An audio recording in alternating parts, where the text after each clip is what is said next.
this battle. Last week we started in chapter 17 talking about Goliath and who he was, and looking at a detailed description of the armor that he had. This morning we are going to investigate the details of David, who he was before the battle, and how and why he ended up facing off to Goliath instead of Saul and his army. I will not be reading all of the scriptures like I usually do, or showing all of them up on the screen. So if you want to, grab your Bibles and turn to 1 Samuel 17 and follow along. Today we will pick up in chapter 17, at verse 11 is where we left off last week, so we'll start in verse 12 this morning. In these verses, we read a little bit of David's family. David was the youngest of 7 sons to Jesse, who lived in Bethlehem. David's 3 oldest sons or brothers had left home to go join Saul in this battle against the Philistines. This action by his brothers gives a little insight into how those 7 sons were raised, how Jesse raised them, that they were willing to leave their family and go off to battle against the Philistines. They were willing to give up their lives for the sake of other people. Remember in our first lesson, we read about where the Holy Spirit was taken or removed from Saul, and a troubling spirit was introduced, and how David was summoned to play his harp to soothe Saul and to remove the spirit. Where we read in these verses that David went to Saul from time to time.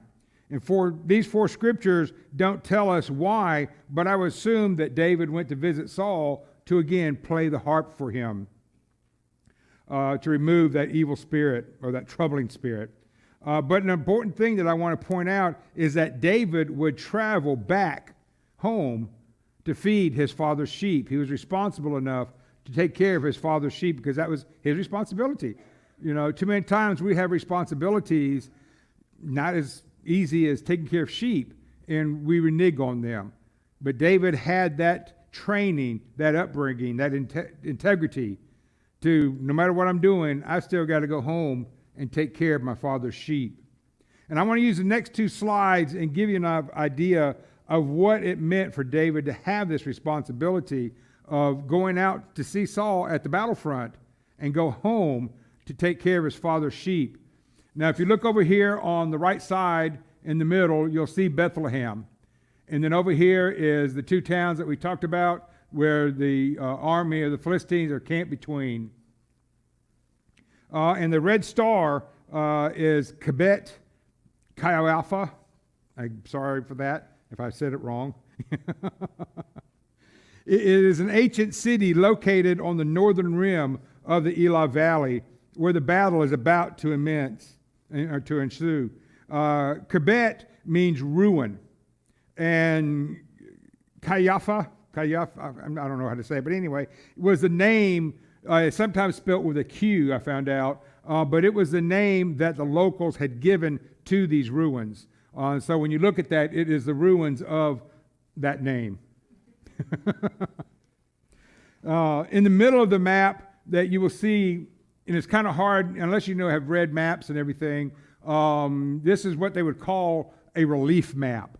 And a true relief map is usually made out of plastic, and it's been pressed to give it a 3D effect. So when you're looking at, like here, Mount Spokane would stick up above where the city is, so you could tell exactly what it is. And I like seeing those in stores and all about relief maps. So this is kind of a 1D version of a relief map, and you can see the shading that they have to represent mountains.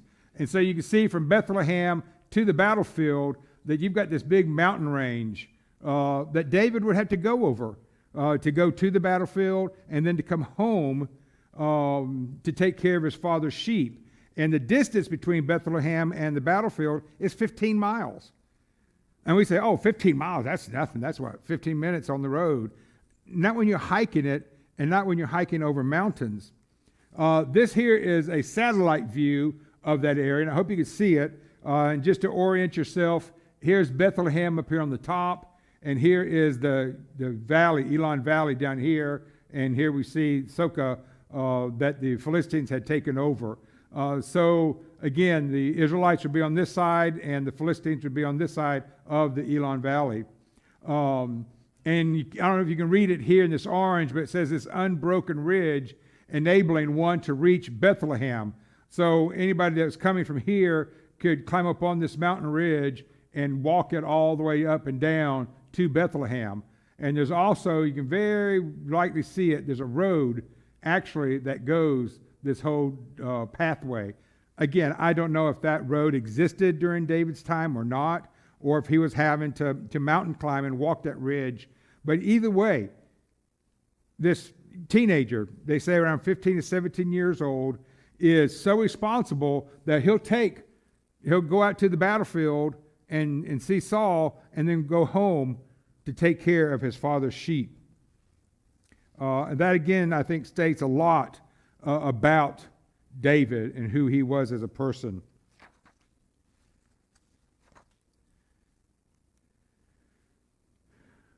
Now, I added these words in the parentheses just to clarify what this is stating.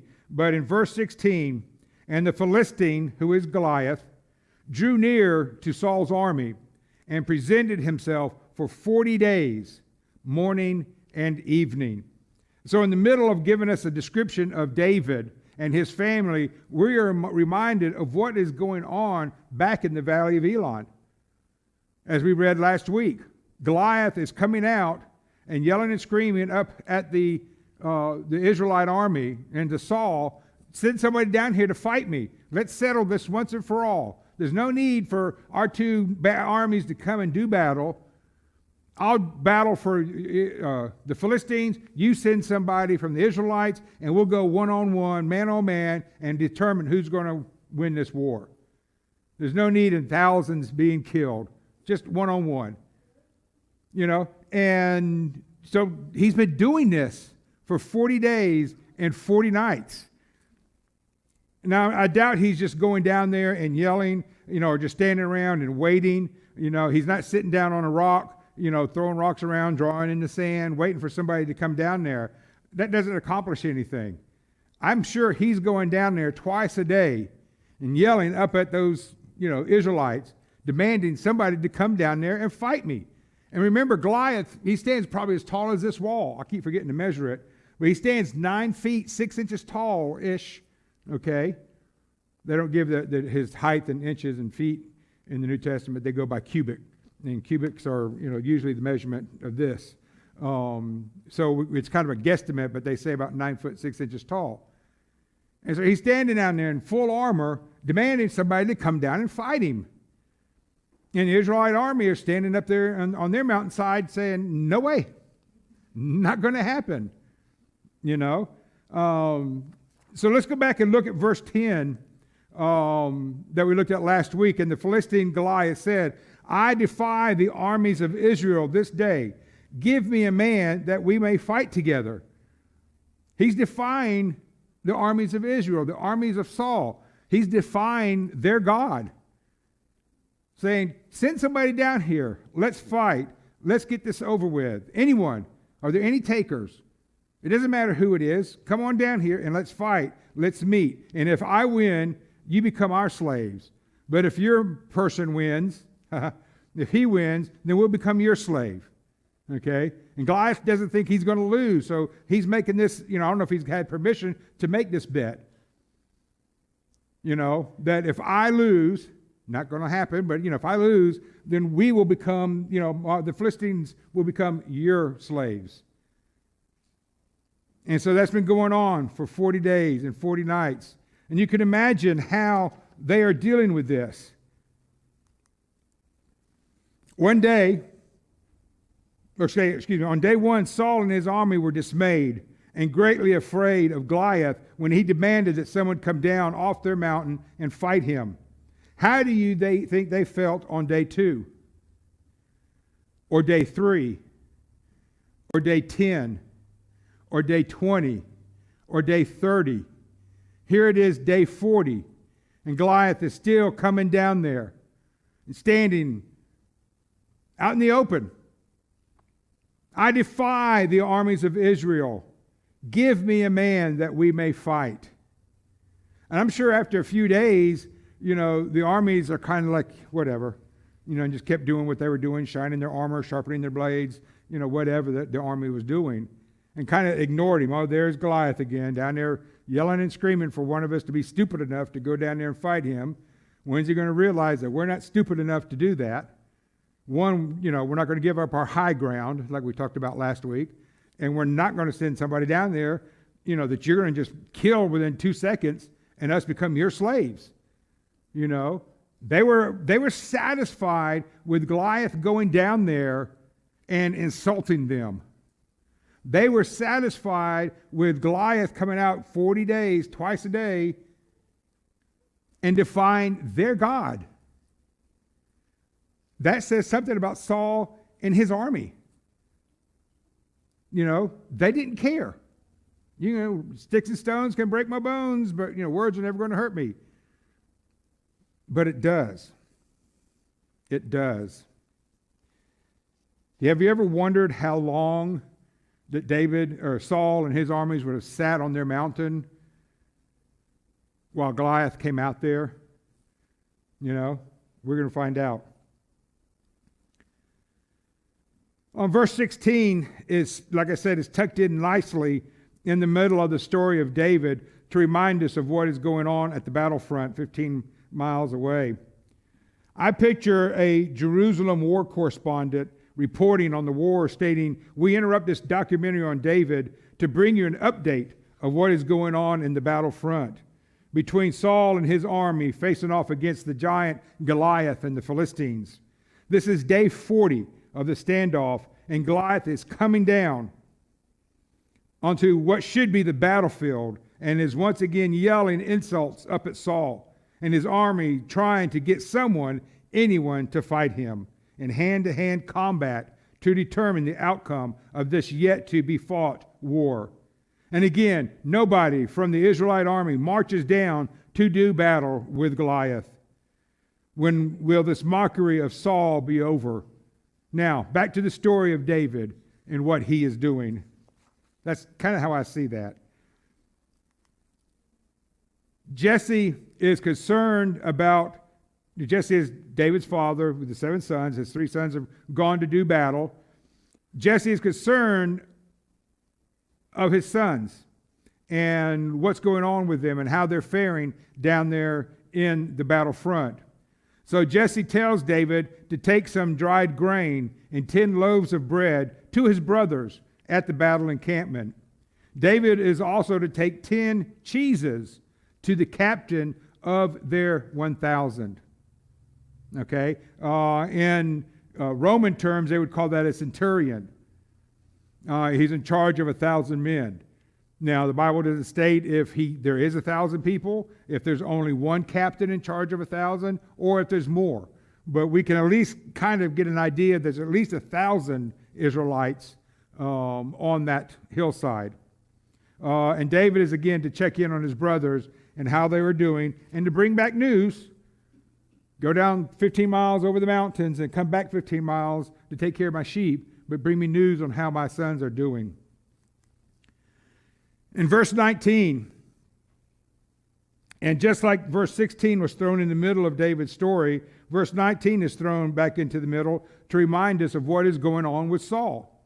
Now Saul and they, being the army, and all the men of Israel were in the valley of Elon fighting with the Philistines. Now this verse gives us an idea of maybe they are actually fighting.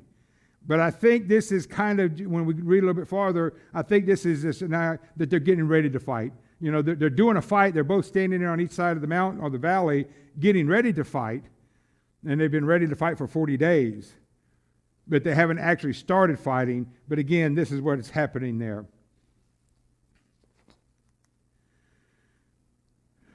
So verse 20. So David rose early in the morning. He left his sheep with a keeper. Again, if he's being responsible, he left his sheep with a keeper and took the things and went as Jesse had commanded him. And he came up to the camp as the army was going out to the fight and the shouting for the battle. So here we see that they are getting ready to do battle. They're getting together. They're putting all their armor on. They're psyching each other up. They're yelling and screaming, all right, let's go. Let's do this. Let's go against these Philistines. Hopefully Goliath won't be there. But, let's go and do this. Verse 21. For Israel and the Philistines had drawn up in battle array, army against army. So the Philistines, after 40 days, were fed up with it. They realized that Israel is not going to send somebody down. They're not as stupid as we thought they were. So we're going to have to battle them. We're going to have to go to war. So everybody suit up. The time is now. So, Israel is sitting over there, and they're looking over there and say, oh, look, the armies are all getting together. They're all getting up in full battle array. Guys are about ready to attack. We won. We don't have to go against Goliath. Okay? So everybody suit up. We're ready to go to war. But Saul's camp is in an uproar. They're in a turmoil as they're getting ready to go to battle. Verse 22. So David left his supplies in the hand of the supply keeper, again, being very responsible. He doesn't just drop his gear and the food and all that he's bringing to his brothers. He gives it to the supply keeper and ran to the army and came and greeted his brothers. Verse 23. Then as David talked with them, there was the champion, Goliath, the Philistine of Gath, Goliath by name, coming up from the armies of the Philistines, and he spoke according to the same words. I could see the army of the Philistines marching down out of the mountain and starting to form their lines of battle and going forward in the next battle, the next line and the next line. And the Israelites are watching. Do you see Goliath yet? Do you see him? Is he out there? Maybe not. Maybe we're going to be able to get through this. Maybe he got tired and went home. Maybe he got sick. But then out steps Goliath.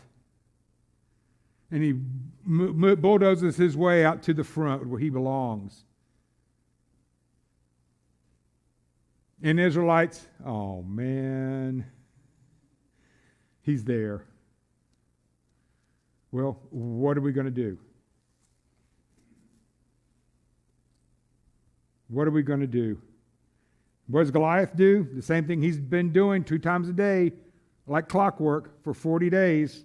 Because it says right here that he spoke according to the same words. I defy the armies of Israel this day. Give me a man that we may fight together. And I think this is kind of an ultimatum, don't you think? I'm giving you one last chance. Send a man out here. We'll battle one-on-one to determine who wins this. If you don't send somebody out this time, we're attacking.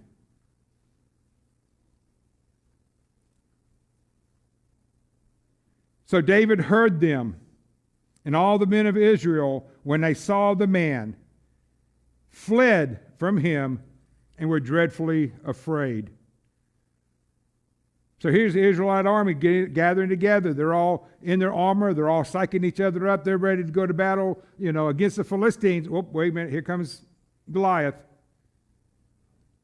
And just the sight of him alone is enough to scare the Israelite army so bad that they turn tail and run back up the mountain. Not going to happen. Not going to happen. Verse 25. So the men of Israel said, have you seen this man who has come up, talking to David? Surely he has come up to defy Israel. And it shall be that the man who kills him, the king, will enrich with great riches and give him his daughter and give his father's house exemption from taxes in Israel.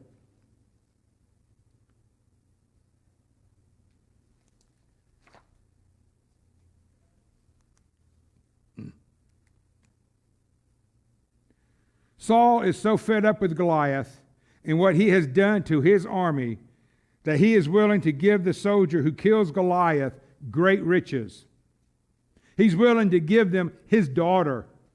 And he's willing to give his father's house no taxes. Don't forget that's coming up next month. Okay? Somebody, I'll pay you to go down there and defend our God, defend our name, defend who we are, defend the Israelites, keep us from being slaves. But even that big pot of riches and his daughter and no taxes wasn't enough to convince anybody to go up against Goliath. Would it convince us? Standing against somebody this tall, done up in armor with a huge sword, and don't forget that javelin.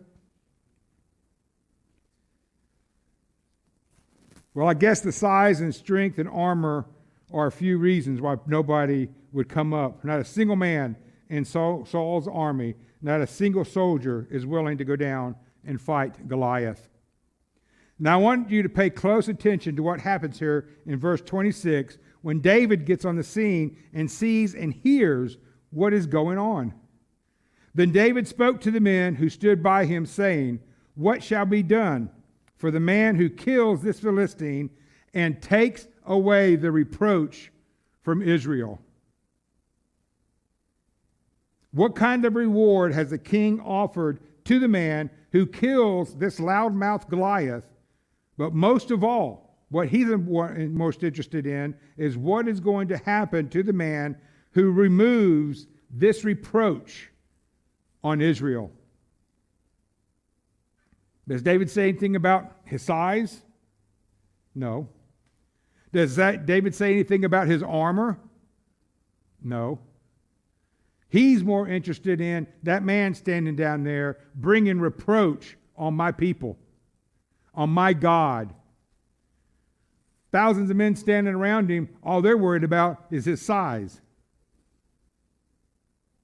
But David's worried about the reproach he's bringing on his people. Do we have that same trait today? When somebody badmouths the church, badmouths God, that we drop everything to take care of that? David is willing to do that. He's not worried about his own life. He's worried about Goliath bringing reproach on his people. And it continues on, "For who is this uncircumcised Philistine that he should defy the armies of the living God?" Again, David's not worried about his size. He's not worried about his armor.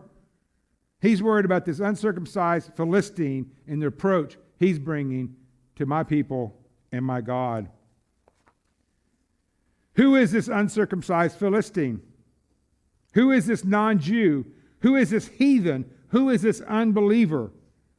Who is he that he should defy the armies of the living God, our God, your God, my God?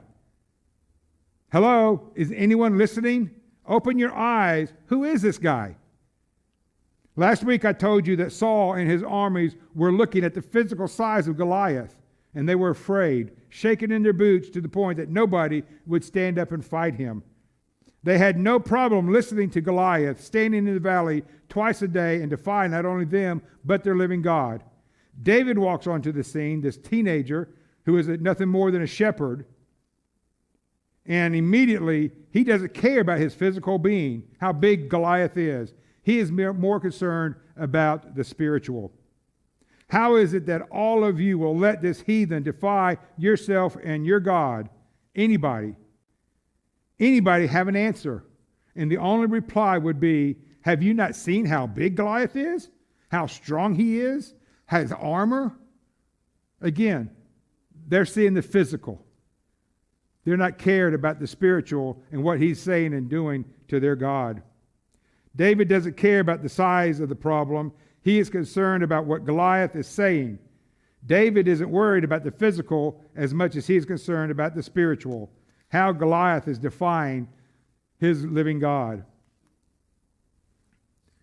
Now in verse 28, David's oldest brother gets mad at him for being at the battlefront. He asked David, "Why did you come down here? And with whom have you left those few sheep in the wilderness?" Notice the importance of the sheep. Remember, David is a shepherd in charge of his family's sheep. When he was set to Saul to comfort him, he would leave and go take care of his sheep. When he left early in that morning, he set somebody else in charge of the sheep. And we'll talk about more of that later. But his brothers continued getting on to his little brother, saying, I know your pride and the insolence of your heart, for you have come down to see the battle. And what teenager wouldn't? What teenage boy wouldn't be interested in seeing a fight? Okay?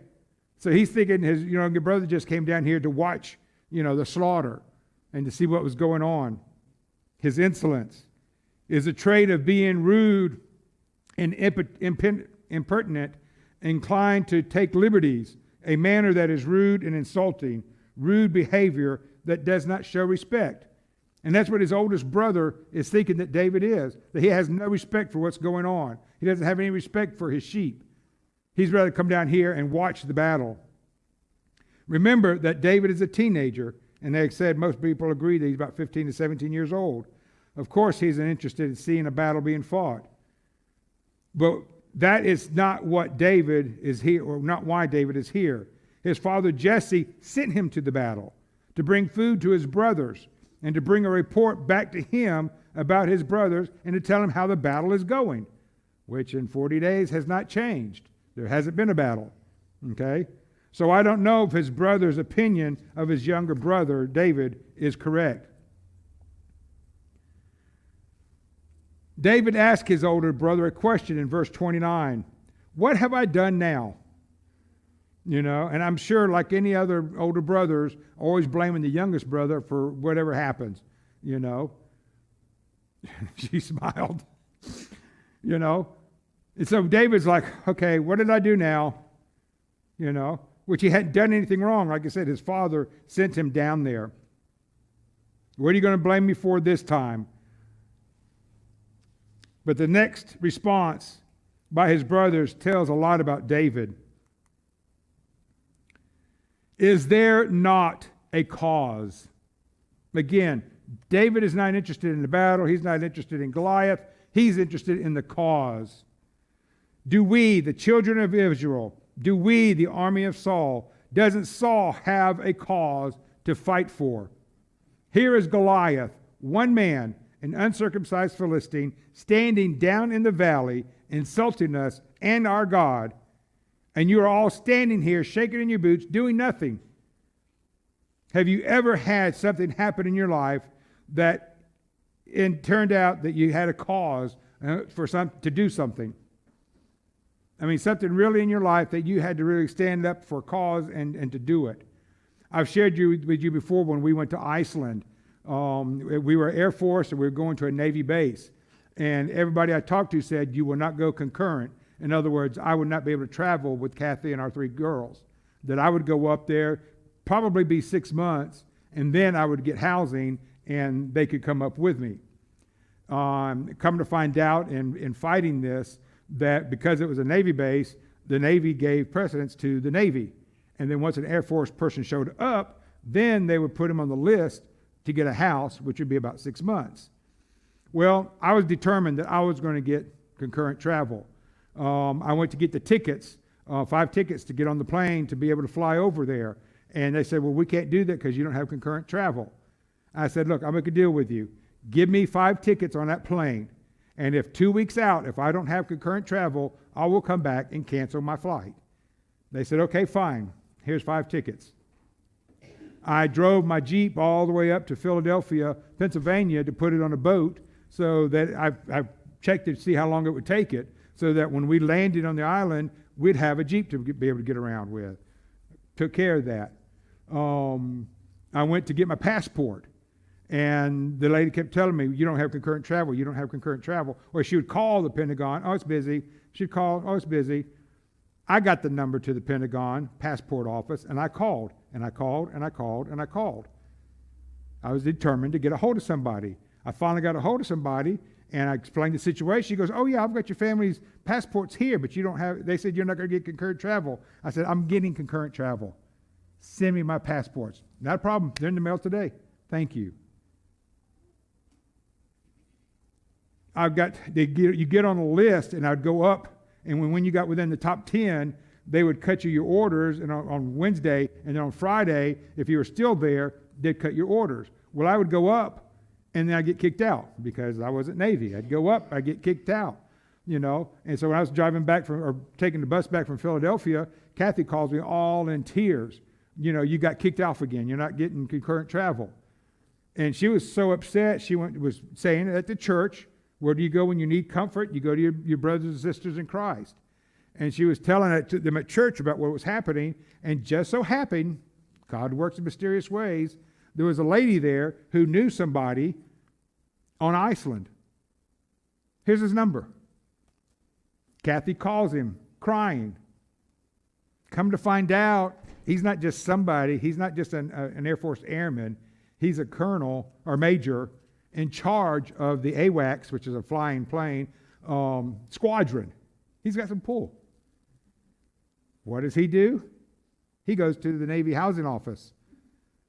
What's going on? Oh, well, he keeps getting bumped. Well, he says he's been getting up to 10, and you get, within 10, within 5, and you keep booting him out. Well, he's not here yet. He's coming. Well, we'll go ahead and cut his orders. He said, go ahead. I'll wait. I'll hand carry him. Okay. They typed him up, handed him my orders. He took him to SIBO. He submitted it. Guess who had concurrent travel? I went to out process. And this girl who had given me all the problems trying to call the passport office, she said, well, yeah, you're not going to go to travel. I said, no, I have concurrent travel.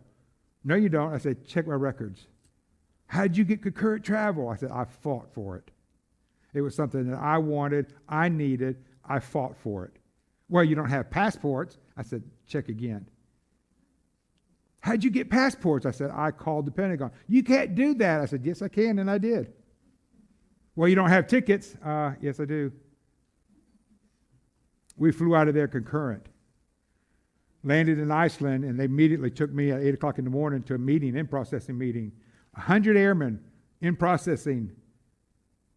Only 5 of us had concurrent travel. I was one of them. Because I had a mission, I had a cause, and I fought for it. How many times do we as Christians do that when it comes to God and things that we should stand up and fight for, like David? We saw in the news last year where a lot of people took on a cause for this or that. They formed marches and rallies and even caused riots because of what they believed in. David is questioning his brother as to why he hasn't taken up this cause to kill this uncircumcised Philistine for his blasphemy against his living God. Again, nothing about his size. David doesn't care. His brother didn't answer. So David turns to what the Bible states as others and asks the same question. And I assume this another is another one of his brothers, but these people answer David with the same response as the first one did. Why did you come down here? Why is the only response recorded here is asking David why he was there at the battlefront. David is now on a mission to kill Goliath. Nobody else is going to, so it's up to him. So David has a cause within himself to kill this man who is defying his God even more, even though nobody else will get on his bandwagon. Well, soldiers standing around hear what David has to say about Goliath, and word spreads of what he has said. Of course, news travels fast, and it reaches King Saul. So Saul sends for David, and David tells Saul in verses 31 and 32, let no man's heart fail because of Goliath. Your servant will go fight with this Philistine. And it's too late. The servants, everybody's heart has already sunk because they've listened to this for 40 days. But David knew on the front, he says, don't worry, I'll take care of this giant. But Saul replies, you are not able to go against this Philistine to fight with him, for you are a youth, and he is a man of war from his youth. You're a shepherd boy. That's all you know. And this man that you're wanting to go up against, not only is he a giant, but he's a seasoned warrior. What are you thinking, David? You don't stand a chance. But David tells Saul in verses 34 through 37 that when he was tending his father's sheep, that when a lion or a bear came and took a lamb from his flock, that I would strike it with my staff and save the lamb. So here's David. A bear or a lion, okay, comes out to takes one of his sheep. He goes after it with a staff, a wooden stick, against a lion or a bear. No armor, no backup, okay? Are you getting what he's saying here? But when that lion or bear rose up against me, I caught it by its beard. Lions or tiger or bears don't have a beard, so it must have been the lion that he grabbed by the beard and struck it and killed it. David has been fighting wild giants by himself for what sounds like years. He has killed lions and bears with his hands and his staff. What is a 9 foot, 6-inch giant that is uncircumcised Philistine? That's nothing to me. Goliath will be like one of them, seeing as he has defiled the armies of the living God. In verse 37, moreover, David said, the Lord who delivered me from the paw of the lion and from the paw of the bear, he will deliver me from the hand of the Philistine. What does this say about the mental attitude of David? We need to learn a lot from David here. He recognizes that God will continue to protect him. How often do we do this? How often do we realize that God has equipped us and he will protect us and he will continue to guide us no matter what? Or do we forget that God is with us and we think that we are facing life alone and we can't handle what is happening? David has not faltered in his belief in faith in God, not 1 inch, not 1 iota. So Saul tries to clothe David with his armor, and he put on a bronze helmet on his head, and he also put a coat of mail on him. David fastened it with his sword to his armor, and he tried to walk around so that he could see what it was like because it was untested. And David took it off. He says, I can't walk in this. I can't fight in this. First, it's not tested. I don't know how to work with it. Okay? It's just like today when we go up against a bear, or an elk. You don't just grab a gun and